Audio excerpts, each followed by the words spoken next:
Good evening from London. The United States and Japan have unveiled a $36 billion package of energy and critical minerals projects in a move aimed at reducing dependence on China.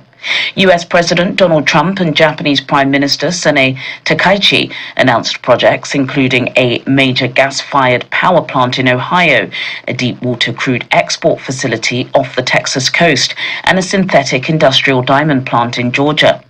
Washington says the deal strengthens U.S. energy dominance, while Tokyo says it enhances economic security. The projects are the first tranche of Japan's wider pledge to invest more than $500 billion in the U.S. in return for reduced tariffs on Japanese exports. Turning to the UK, inflation has fallen to a 10-month low, reinforcing expectations of interest rate cuts. Consumer prices rose 3% in January, down from 3.4% in December, according to the Office for National Statistics. Lower fuel prices, airfares and food costs drove the decline.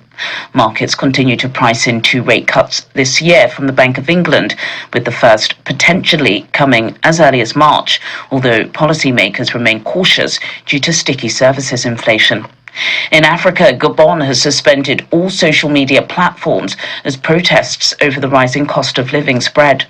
The government says the move is intended to prevent content that could undermine national stability as strikes by teachers and other public sector workers escalate. President Brice Oligui Nguema is facing his first major test since taking power in a 2023 coup, despite recent moves to suspend taxes on basic goods.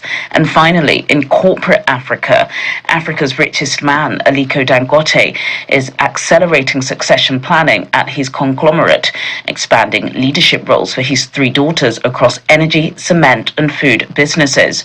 The move signals a gradual transfer of operational authority to the next generation, as Dangote targets building the group into a $100 billion business within 4 years, with plans to list both its refinery and fertilizer units.